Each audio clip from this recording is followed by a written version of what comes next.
they could tell you, they could look you in the eye and tell you, yeah, I know that money will be obsolete in 5 years. It's obvious.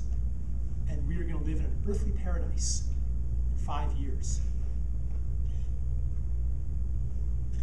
The transformation of human consciousness is happening.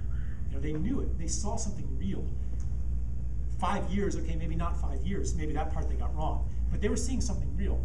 And culturally, it's just like on the personal level. Culturally, we weren't ready for it yet. We had too much baggage, too many wounds to stay in this place that these cultural antennae gave us a glimpse of. But things are different now. Like, we know it's not like the blank despair of the first half of the 20th century when World War I happened, and the search for humanity was the quest of technology and science to discover all the secrets of the universe and to create utopia. That's the species-wide version of the personal search. We thought we were going to do that. We thought we'd have a theory of everything in physics, and that technology would enable us to become the lords and masters of nature. And finally, when technology reached its peak, what did we have instead of a paradise on earth where machines served us and we all lived like kings? Instead, we had World War I, where machines mowed us down by the hundreds of thousands. Like, that was such a shock to the cultural vanguard. There was a complete breakdown, a complete loss of meaning. That's when the despair stage started. And then, of course, World War II happened. It was even worse, where the social technologies of organizational theory and bureaucracy, they ended up in this impersonal Holocaust, where perfectly normal human beings filling out forms and punching clocks applied the factory method to the slaughter of millions of people. And then finally, when we conquered the last frontier, the atom, the first application was the atomic bomb. So people responded with this despair. This is the human condition, and it's awful. And they could see no way out, because all of the solutions were part of the problem. Engineer a better world. Think of even more technology. That was all part of the problem. Social engineering was the problem that caused the Holocaust. The whole idea of engineering society was behind the Holocaust. And engineering matter brought these technologies that were used for slaughter. That was the despair stage.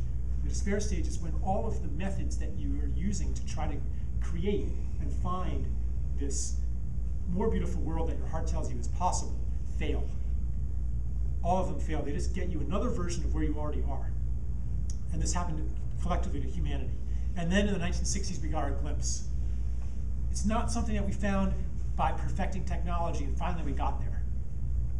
It was completely unexpected and couldn't be anticipated. And the beings that gave it to us, I think, were responding to the despair. So the same is on a personal level. And so since the 60s then, it's been different, because even if we've gone into some pretty dark places and descended back into some valleys, we know where we're going. We know what the solutions are now. We know that there's a there there. We are still a long way from reaching them. But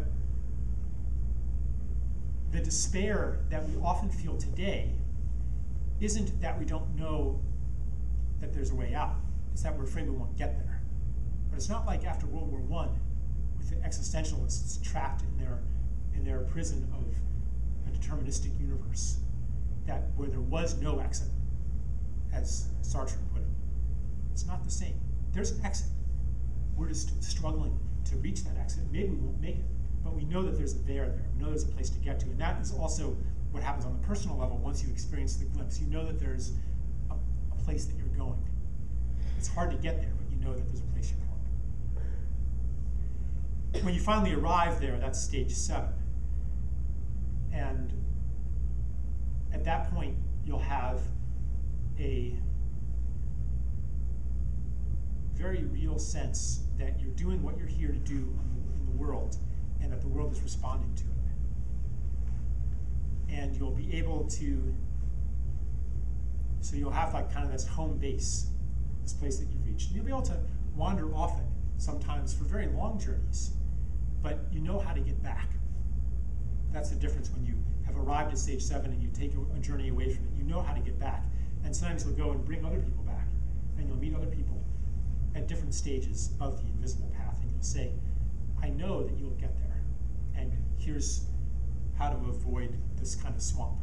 You might have things to tell them.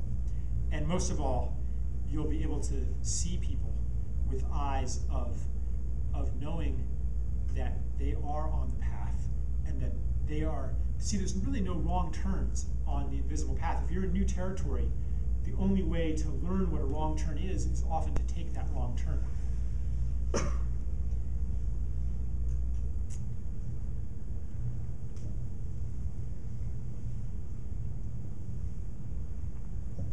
So I think what I'd like to do together here, is to speak to that feeling. Well, there's 2 things. One is I want to validate that voice inside of everybody that says that it's not supposed to be this way. That life is supposed to be more joyful, the world is supposed to be more beautiful, thousands of times more beautiful than what we consider normal or even possible. And the second thing I want to do collectively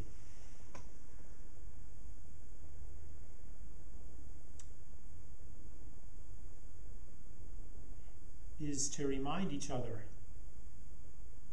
that what we've glimpsed is actually there.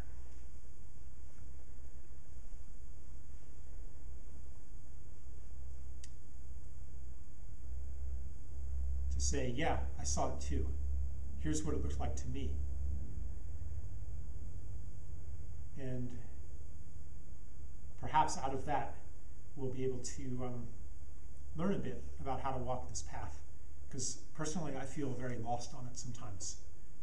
And I keep making wrong turn after wrong turn, often finding myself going in a circle, just as far from this place that I know exists as I ever was. And I recognize that to get out of this maze, sometimes it becomes a maze, and I recognize that I need help from other people who are also walking it. So maybe now's a good time to do the introductions. Let's so